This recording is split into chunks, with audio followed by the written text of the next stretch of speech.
آج اللہ کے فضل و کرم سے آپ نے قرآن مجید کے دوسرے پارے سیفول میں سورۃ البقرہ کی آیت نمبر 142 سے 252 تک جملہ 111 آیات کی تلاوت سماعت فرمائی ہے۔ آیت نمبر 142 تا 145 میں رب ذوالجلال والاکرام قبلے کا حکم بیان کیا ہے اور یہود و نصارہ کے تعجب و شکوک کا جواب دیا ہے۔ نبی اکرم صلی اللہ علیہ وسلم کی عین خواہش یہ تھی کہ آپ کا قبلہ بیت اللہ الحرام ہو جائے اور اسی کی صرف نماز پڑھی جائے جو قبلہ ابراہیمی ہے۔ اس کے لیے آپ صلی اللہ علیہ وسلم ہمیشہ دعا بھی کیا کرتے تھے اور بار بار آسمان کی طرف نظر بھی اٹھاتے۔ بالآخر اللہ تعالیٰ نے قبلے کی صرف تبدیل کر دیا اور کعبۃ اللہ کو قبلہ بنانے کا حکم دیا۔ تبدیل قبلے کا یہ حکم نماز عصر کے وقت آیا اور عصر کی نماز خانہ کعبہ کی طرف رخ کر کے پڑھی گئی۔ اس کا مقصد اہل ایمان کا امتحان تھا۔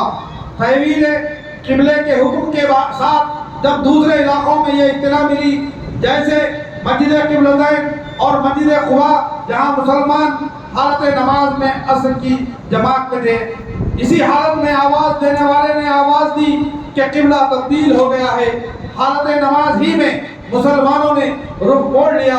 یہاں پر بھی اہل کتاب کی خواہشات کی پیروکاری سے منع کیا گیا اور یہ تنبیہ کی گئی کہ اگر اہل کتاب کی تابعداری کی جائے گی تو ظالم ہو جاؤ گے۔ پھر آیت نمبر 148 تا 149 میں رسول اکرم صلی اللہ علیہ وسلم کو یہ حکم دیا گیا ہے کہ آپ جہاں کہیں بھی رہیں اپنی عبادتوں میں اپنا رخ بیت اللہ الحرام کی جانب کر لیں، یہی دلیل و حجت ہے۔ پھر آیت نمبر 152 میں اہل ایمان کو اس بات کا حکم دیا گیا ہے کہ وہ اللہ کا ذکر خوب کثرت سے کرتے رہیں، اسی طرح رب العالمین کی شکر گزاری بجا لائیں تو اللہ تم کو یاد کرے گا۔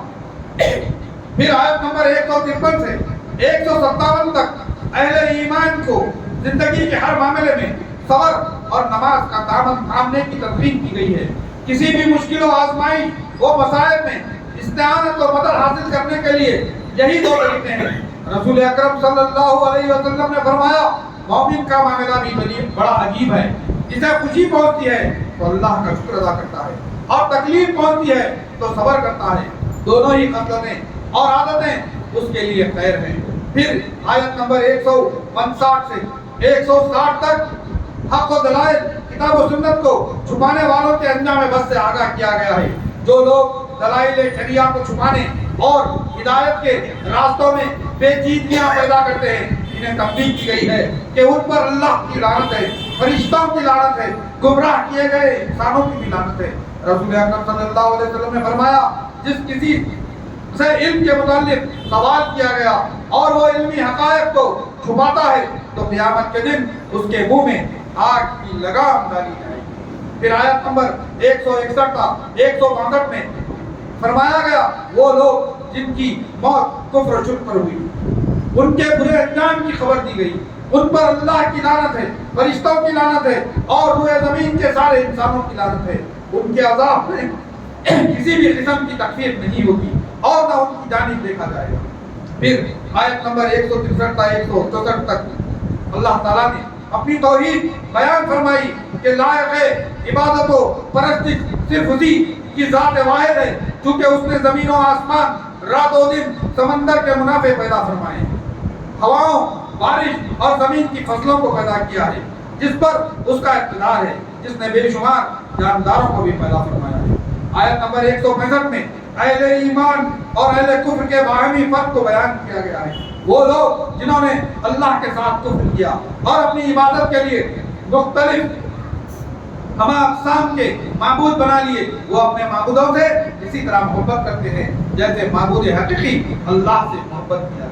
لیکن ایمان والوں کا یہ معاملہ ہے کہ وہ صرف اللہ کی محبت میں سخت ہوتے ہیں اور اللہ کے علاوہ کسی بھی غیر سے ان کی محبت نہیں ہوتی۔ وہ تو صرف اللہ بزرگ و برتر سے شدید محبت کرتے ہیں۔ کفار جب عذاب دیکھ لیں گے تو انہیں احساس ہو جائے گا کہ اب آخرت میں ان کے یہ معبود جن سے وہ محبت کرتے تھے ان کے کچھ کام نہیں آئیں گے، سب عذاب سے دو چار ہوں گے۔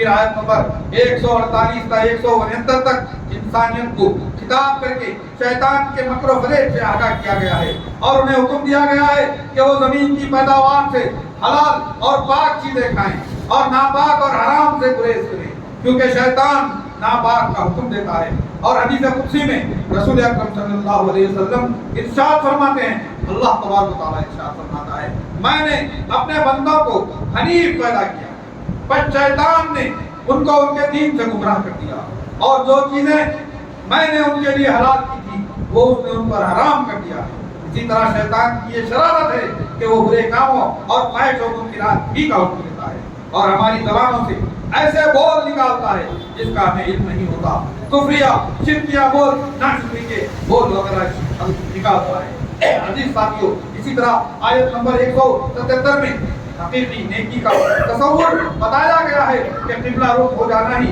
نیکی نہیں ہے۔ نیکی یہ ہے کہ اللہ پر، یوم آخرت پر، فرشتوں پر، کتاب پر انبیاء پر ایمان کامل رکھیں، وہ نیز اپنا مال اللہ تعالیٰ کی خوشنودی کے لیے قریبی رشتہ داروں، یتیموں، مسکین، مسافروں اور ماننے والے غلاموں اور قیدیوں کو آزاد کرانے کے لیے صرف کریں۔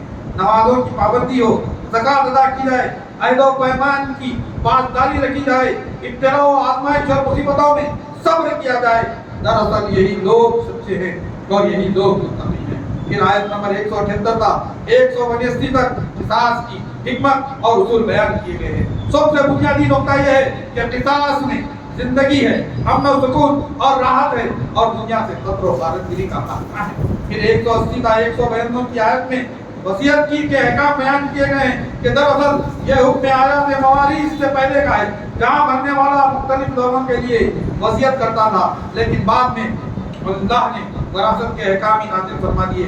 یہاں اب ایسے رشتہ داروں کے بارے میں وصیت کی جا سکتی ہے جو وراثت میں شامل نہ ہو یا راہ خیر میں خرچ کرنے کے لیے وغیرہ، جس کی مقدار بھی مقرر کر دی گئی ہے۔ صرف 1/3 مال سے وصیت کی جا سکتی ہے، اس سے زیادہ نہیں۔ پھر آیت نمبر 183 تا 157 تک رمضان المبارک کے احکام بیان کیے گئے ہیں کہ روزہ فرض ہے اور بیمار و مسافر کے لیے رخصت دی گئی ہے۔ اسی طرح لوگ روزہ رکھنے سے عاجز ہیں، وہ فدیہ ادا کریں، اور یہ بتایا گیا ہے کہ رمضان المبارک کی فضیلت نزول قرآن کے سبب ہے۔ اللہ تعالیٰ آسانی چاہتا ہے، مشکل نہیں چاہتا۔ اس ماہ میں اللہ کی کبریائی اور بڑائی کثرت سے بیان کی جائے۔ روزے کی حالت میں بدخلقی، فحش گوئی، جہالت، نفسانی خواہشات سے بھی دور رہیں۔ اسی طرح اعتکاف کے مسائل بھی بیان کیے گئے ہیں۔ پھر آیت نمبر 188 میں حکم دیا گیا ہے کہ ناحق آپس میں کسی کا مال ہرگز نہ کھائیں، اور اسی طرح حکام کو رشوت دے کر کسی کے مال کو ہڑپ نہ کریں۔ پھر آیت نمبر 190 سے 194 میں میدان جہاد کے اصول و احکام بتائے گئے ہیں کہ کسی پر ناحق ہتھیار نہ اٹھایا جائے، شر و فساد سے گریزاں ہو، طاقت کے غلط استعمال سے منع کیا گیا ہے۔ پھر آیت نمبر 196 سے 203 تک حج و عمرے کے احکام بیان کیے گئے ہیں کہ دوران حج و عمرہ فسق و فجور، فحش و منکر سے اجتناب کیا جائے اور تقوی اختیار کرے، کیونکہ تقوی ہی اصل ذات راہ ہے۔ حاجی اور معتمر کو اس بات کا حکم دیا گیا ہے کہ وہ مناسک حج کے بعد کثرت سے اللہ کا ذکر کریں۔ جس طرح آباء و اجداد کو یاد کر دیا جاتا ہے، اسی طرح اللہ کو شدت سے یاد کرے اور دعائیں کرتے رہیں۔ پھر آیت نمبر 215 میں سب سے بہترین انفاق کی خبر دی گئی ہے کہ انسان کا سب سے بہترین خرچ وہ ہے جو آدمی والدین، اقربا، یتامہ، مساکین، مسافرین اور بھلائی کے کاموں پر خرچ کرتا ہے۔ پھر آیت نمبر 232 تا 223 میں چند سوالات کے جوابات دیے گئے ہیں کہ شراب اور جوا اس میں بڑے بڑے گناہ ہیں۔ اسی طرح سب سے بہترین انفاق عفو و گزر کر دینا ہے، دشمنی کا خاتمہ ہے۔ اس طرح ایک سوال کے جواب میں بتایا گیا ہے کہ یتیموں کے ساتھ اچھے سے اچھے معاملات کیے جائیں، ان کے ساتھ کسی بھی قسم کی زیادتی نہ ہو، وہ تمہارے بھائی ہیں۔ یہاں اس بات کا بھی حکم دیا گیا ہے کہ مشرکوں کفار عورتیں کتنی ہی خوبصورت اور خوشحال کیوں نہ ہو، ان سے ہرگز نکاح نہ کیا جائے۔ ہاں، اگر وہ ایمان لے آئے تو کوئی بات نہیں، یہ احکام مومنوں کی بھلائی کے لیے ہے۔ اسی طرح ایک اور سوال کے جواب میں فرمایا گیا کہ ناپاکی کے ایام میں اپنی عورتوں سے دور رہیں۔ ہاں، جب وہ پاک ہو جائیں تو اللہ کے حکم جس طرح چاہو اس کے لیے وہ تمہاری کھیتیاں ہیں۔ پھر آیت نمبر 224 تا 225 میں